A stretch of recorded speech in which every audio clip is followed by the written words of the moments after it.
invejoso? Não, eu não sou invejoso. Eu não sou invejoso.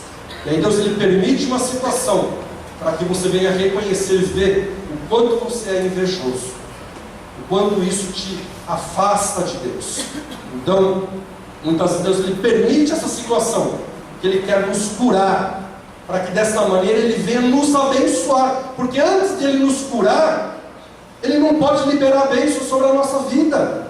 Deus ele quer nos abençoar, mas tem algo na nossa vida que muitas vezes está atrapalhando, está impedindo dele nos abençoar. Então nós precisamos nos abrir diante do Senhor e deixar que Ele esquadrinhe no nosso coração e mostre se existe algo na nossa vida que nos afasta de Deus.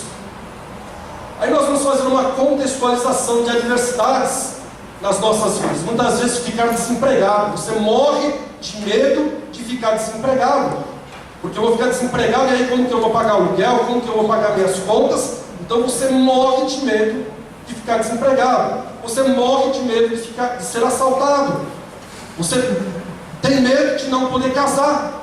Já passou quanto tempo, eu não me casei ainda. Então aquele medo te sufoca, medo de ficar doente, medo da concorrência. Muitas vezes você tem um negócio, você tem uma empresa, e você fica temeroso com a concorrência, medo de pecar. Verdade. Muitas vezes, se você não peca por causa do medo, você está na contramão. Muitas vezes tem cristãos que têm medo de pecar, porque se ele pecar, vai cortar a comunhão com Deus, é verdade, né? Ele não vai ser abençoado, um monte de coisa vai acontecer na vida dele, mas ele não deve ter esse posicionamento: eu não vou pecar porque eu estou com medo de que Deus fique triste. Não, a posição de nós não pecarmos é de obedecermos a palavra de Deus. A palavra de Deus diz: sede santos como eu sou santo, e ponto final, independente do que você esteja sentindo. E também medo de fracassar. Muitas vezes nós temos medo de fracassar, de fazer alguma coisa e fracassar. Então você fica paralisado, você não vai para frente, você tem medo de fracassar. Eu não sei qual que é o teu medo. O que faz com que você esteja amedrontado? O que faz com que você esteja paralisado? A palavra de Deus ela nos declara que quem tem medo não está aperfeiçoado no amor. Se você está tendo medo de alguma coisa, você ainda não está aperfeiçoado no amor de Deus. Em 1 João 4,18 diz assim: no amor não há medo, antes o perfeito amor lança fora o que? O medo. Porque o medo envolve castigo, e quem tem medo não está aperfeiçoado no amor. Então, pessoal, medo é uma deformidade de alma.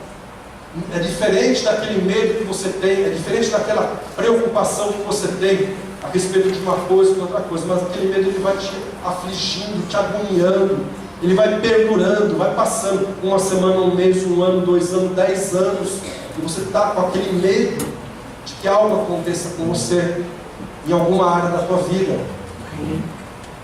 A palavra de Deus ela diz que quando Pedro ele saiu chorando, ele reconheceu a sua deformidade e foi curado, e estava sendo preparado para ser usado poderosamente por Deus. Pedro, para ser usado da forma como ele foi usado por Deus, ele primeiro tinha que passar por essa situação de adversidade. Ele precisaria conhecer como ele é por dentro. Ele não sabia que ele era medroso em relação a estar declarando que ele era cristão, poderia ser morto. E a palavra de Deus ela diz que Pedro, depois que ele foi cheio do Espírito Santo, depois que Deus tratou com Pedro, Jesus ele disse para Pedro, quando ele estava na praia, disse para Pedro: Pedro, tu me amas? E aí Pedro disse assim: Senhor, claro que eu te amo. E aí, pela segunda vez, Jesus ele disse: Pedro, tu me amas? E aí Pedro olhou assim para ele e falou assim: o senhor sabe que eu te amo?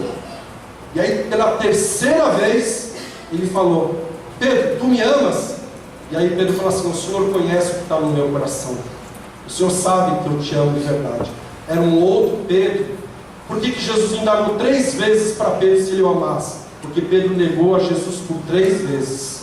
Então Jesus ele queria saber se realmente Pedro estava curado, E nós vemos a história, Pedro, ele foi muito usado por Deus, e no final da vida dele, ele foi crucificado de ponta cabeça, né? Morreu, deu a vida pelo Evangelho. Então, Deus ele precisa trabalhar nas nossas vidas. Vamos ver um outro exemplo na vida de um homem de Deus. Todos aqui conhecem a história de Jó, não é verdade? Vamos ver. Está muito pequeno para ler. Vou ler para os irmãos. Havia um homem na terra de Uz, cujo nome era Jó. Era um homem íntegro e reto e temia a Deus e se desviava do mal. Disse o Senhor a Satanás: notaste porventura, meu servo Jó, que ninguém há semelhante na terra, e homem íntegro e reto que teme a Deus e se desvia do mal? Então respondeu Satanás ao Senhor, disse: porventura Jó teme a Deus de balde? O que o inimigo estava falando? Olha, Jó tem de tudo. Ele tem emprego, tem vida boa, família. Então é fácil temer a Deus desse jeito.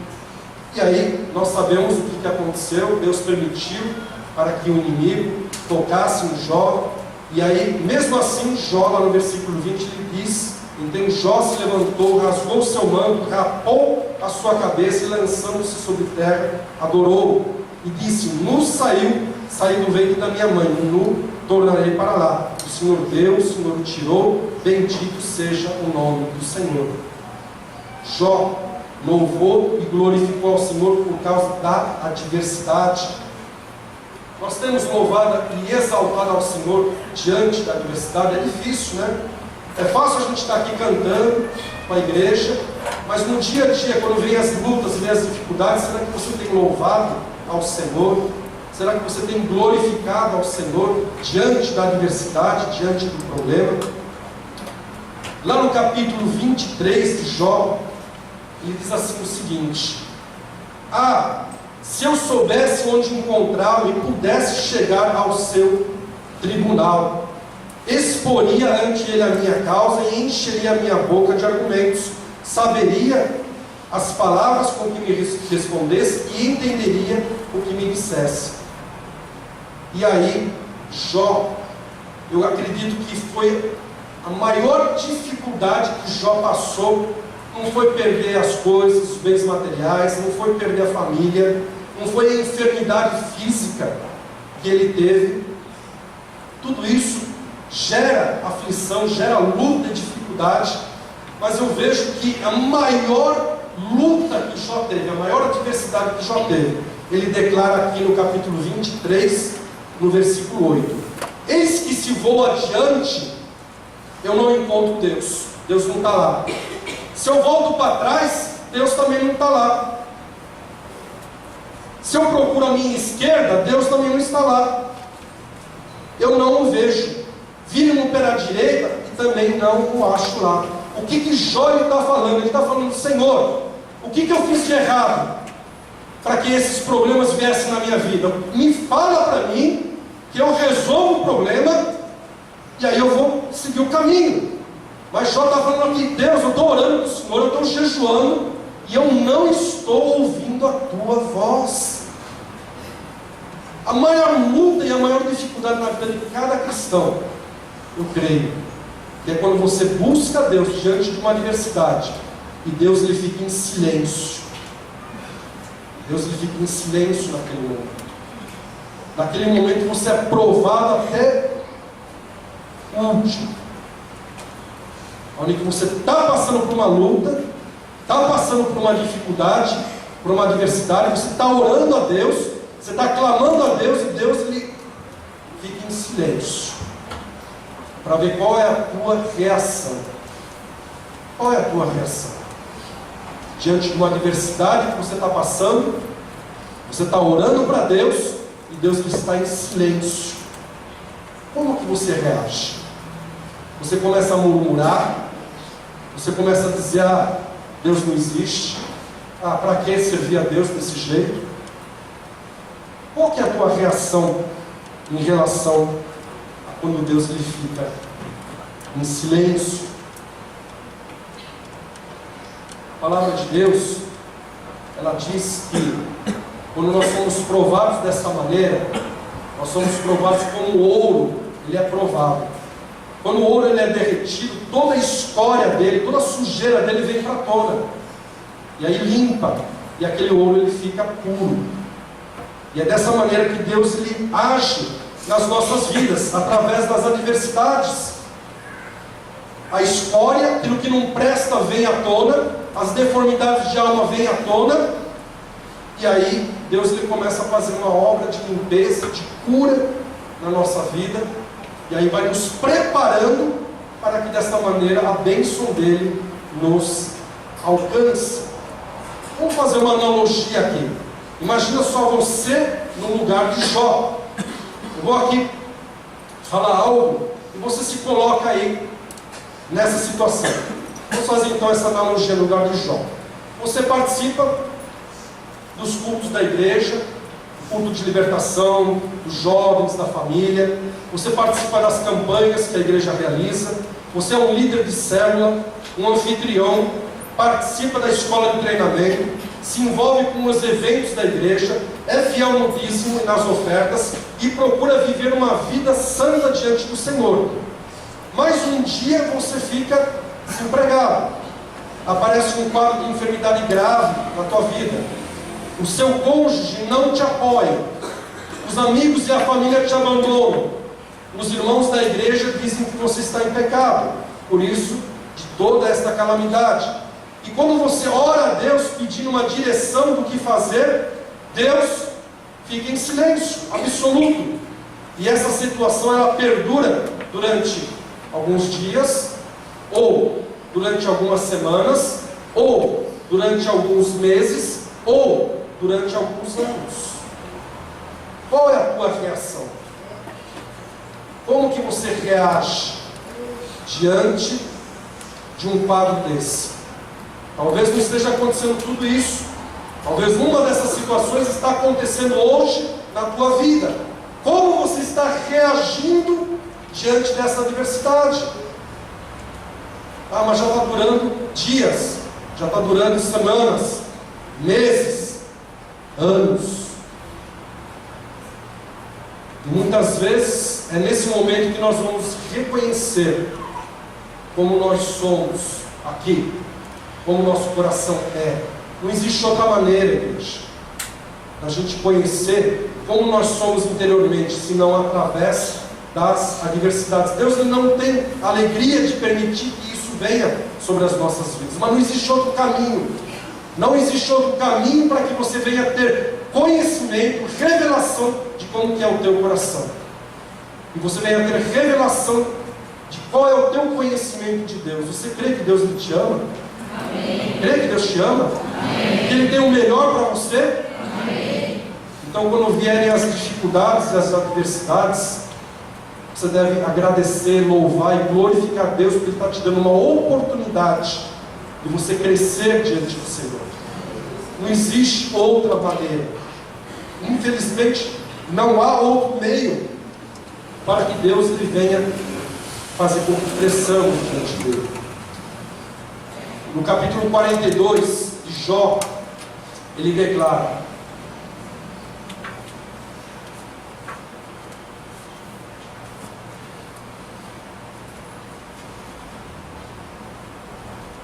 então respondeu Jó ao Senhor: bem sei que tu não podes e que nenhum dos teus propósitos pode ser impedido. Quem é este que sem conhecimento obscurece o conselho? Por isso falei do que não entendia. E aí Jó no versículo 5 ele faz a declaração: com os ouvidos eu ouvia falar de Deus, mas agora os meus olhos te veem. Muitas vezes nós temos ouvido falar que Deus ele supre as necessidades, mas você não passou por uma situação de ver Deus suprir a tua necessidade. E como que Deus ele vai suprir a tua necessidade? Diante de uma adversidade. Enquanto você está trabalhando, você está empregado, tem um bom salário, é fácil você falar: Deus supre as minhas necessidades. Mas quando você fica desempregado e vem a necessidade, e aí você depende de Deus e coloca a tua fé em Deus e vê Deus lhe suprindo as suas necessidades, Aí você vai começar a ter experiências com Deus. Deus, Ele é fiel. Deus, Ele supre as minhas necessidades. E finalizando, eu queria ler um exemplo aqui da palavra de Deus. Ler um exemplo de como nós devemos nos posicionar diante das adversidades. Lá em Atos 16, 25 e 26 diz assim: pela meia-noite, Paulo e Silas oravam e cantavam hinos a Deus, enquanto os presos os escutavam. De repente, houve um tão grande terremoto que foram abalados os alicerces do cárcere, e logo se abriram todas as portas e foram soltos os grilhões de todos. Nós vemos aqui um exemplo na vida de Paulo e Silas. Eles foram presos, acorrentados. E o que eles estavam fazendo, pessoal? Não, eles estavam reclamando. Eles estavam falando: Deus, por que o Senhor permitiu acontecer isso? É isso que aconteceu? Eles estavam o quê? Orando e louvando a Deus. Igreja, quando você passa por uma luta, por uma adversidade, seja ela qual for, e você toma a posição de, diante da luta, da adversidade, começar a orar como Jó. A palavra de Deus diz que Jó mudou o cativeiro de Jó quando ele orava pelos seus. Eram amigos dele? Não parecia que eram amigos, né? Mas Jó começou a interceder pelos amigos, por aqueles que o acusaram. E quando ele começou a interceder por eles, Deus mudou o cativeiro de Jó, mudou a história de Jó. E aqui Paulo ele estava orando, ele e Silas, e estavam aqui louvando a Deus, diante da adversidade, diante do problema, igreja. Quando nós passamos por lutas e por adversidades, e nós tomamos essa posição de orar, de interceder, porque muitas vezes vem o desânimo, vem o abatimento, você não ora por ninguém mais, e mesmo por você, você para de orar, né? Começa a murmurar, louvar, nem se fala, né? Muitas vezes essa é a nossa reação diante da luta. Mas a nossa reação diante da luta, como nós vemos aqui no exemplo de Paulo, nós devemos orar, interceder, devemos louvar ao Senhor, glorificar, cantar hinos ao Senhor. Passa cantando, irmãos, igreja. A palavra de Deus, ela diz que um grande terremoto veio naquele momento. Olha, Deus, Ele não pode ficar parado. Quando a igreja começa a orar, quando a igreja começa a louvar, a adorar o Senhor no meio da adversidade, não tem como Deus ficar parado, não tem como Deus não entrar com providência, não tem como Deus não agir com milagre na tua vida. Quando você toma essa posição de adorar ao Senhor, de louvar ao Senhor, de glorificar ao Senhor diante da luta, diante da adversidade, não tem como Deus ficar parado e não entrar com providência, não manifestar um terremoto na tua vida, naquela área que você está precisando, para que os alicerces eles sejam abalados, para que as portas elas sejam abertas na tua vida, e desta maneira você seja abençoado, porque esta é a vontade de Deus, que você seja abençoado, que as tuas necessidades sejam supridas, para que o nome do Senhor venha a ser glorificado, para que você seja abençoado e para que o nosso adversário ele seja envergonhado. Esta é a função tríplice do propósito de Deus diante das adversidades. Deus sendo glorificado na adversidade, você sendo abençoado na adversidade e o teu adversário sendo envergonhado diante da tua adversidade. Foi o que aconteceu com Jó. O diabo ele foi envergonhado diante de Jó e diante de Deus. Amém, igreja? Vamos orar neste momento. Queria que você abaixasse a sua cabeça. Nós vamos cantar um cântico. Ele fala um pouco desta realidade. E vamos estar assim fazendo deste cântico uma oração ao Senhor. Vamos ficar de pé neste momento. E aquilo que o Senhor ele já falou com você, coisas que precisam vir à tona, e Deus ele já trouxe revelação. Aproveita este momento para tomar uma posição diante do Senhor, para ser curado pelo Senhor, pelo Espírito de Deus, para que se assim, dessa maneira, as bênçãos do Senhor elas te alcancem, para que dessa maneira elas venham se materializar na tua vida de uma forma tremenda, de uma forma poderosa. Então faça deste cântico uma oração de verdade, entendendo o significado dele.